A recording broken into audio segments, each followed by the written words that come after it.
欢迎来到 Nine Dragon 频道，请订阅频道，所以大家不要错过当天最热门的新闻。今天我们想向您发送以下时事通讯：顶流之殇，王一博名誉权案背后的网络暴力与法律亮剑。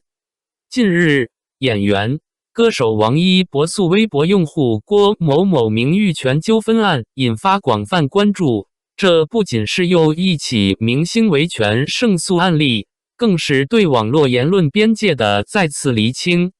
本案中，王一博主张被告长期发布侮辱性、诽谤性言论，导致其社会评价降低，索赔13万元，并要求登报道歉，展现了顶流艺人对网络暴力的零容忍态度。根据北京互联网法院公开信息，王一博诉郭某某一案中，被告通过微博平台持续发布缺乏事实依据的诽谤性内容和极具侮辱性的人格贬损言论。这些言论在粉丝圈层引发大量转发评论，形成病毒式传播，对原告的社会形象造成了实质性伤害。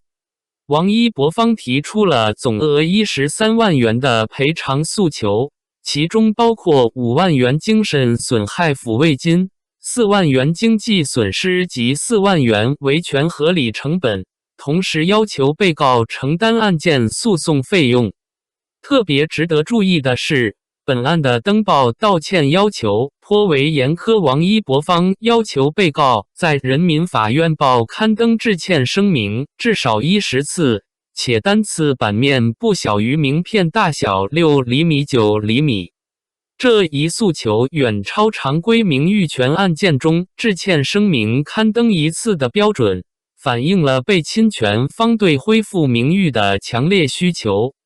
据公开资料显示，他代言的品牌涵盖奢侈品、快消品、电子产品等数十个领域，年度代言费高达数千万元。在这种商业格局下，任何名誉贬损都可能引发品牌方担忧，进而造成实际经济损失。在诉喜欢酒的猫案中，被告最终在微博主页发布手写致歉信，承认在毫无事实依据的情况下发表侮辱性贴文，承诺删除所有侵权内容。这种行为矫正效应正是法律追求的示范价值。从韩寒 QVQ 的造谣生子，到喜欢酒的猫的侮辱诽谤，再到本案的高额索赔，王一博的名誉权保卫战映射出网络暴力的演化轨迹。本案的13万元索赔与10次登报道歉诉求，或许正是对这种平衡的一次探索。当网络发言越过合理边界，就必须付出相应代价。这不仅是王一博作为顶流艺人的个体诉求，更是构建清朗网络空间的集体期待。王一博维权事件引爆网络，揭示网络暴力与法治的深层博弈。虚拟世界侵权成本低，法律执行难，平台审核也力不从心。如何在言论自由与权益保护间找到平衡？这场博弈拷问着每个人的道德与法律底线。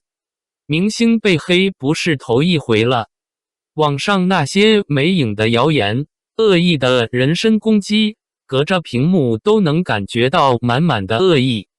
王一博粉丝一统计，好家伙，侵权内容多得吓人。割谁不生气？维权那是必须的。但问题来了，网络世界虚拟又庞大，侵权者藏在网线背后，想揪出来谈何容易？这就好比在大海里捞针，光是确定侵权主体，可能都得费老大劲。而且就算找到了人，对方扯皮耍赖，拒绝承认，拒绝赔偿，法律程序又长又复杂，这维权之路简直就是一场硬仗。再看另一边，网络平台在这场风波里也挺尴尬。用户那么多，内容海量，平台哪能一个个仔细审核？可出了事，大家又都指责平台监管不力。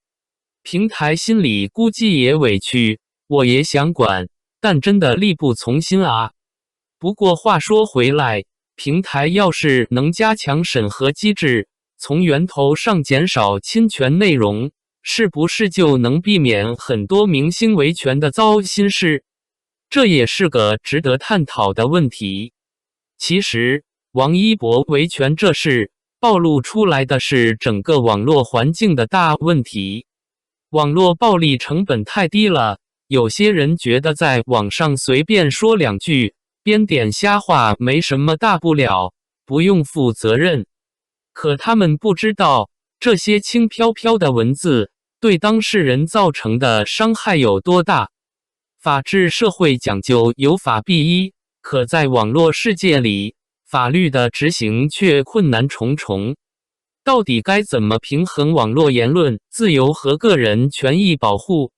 怎样才能让网络暴力的施暴者受到应有的惩罚？对于王一博维权背后这场网络暴力与法治的博弈，你们怎么看？是明星太玻璃心，还是网络暴力真的该治一治了？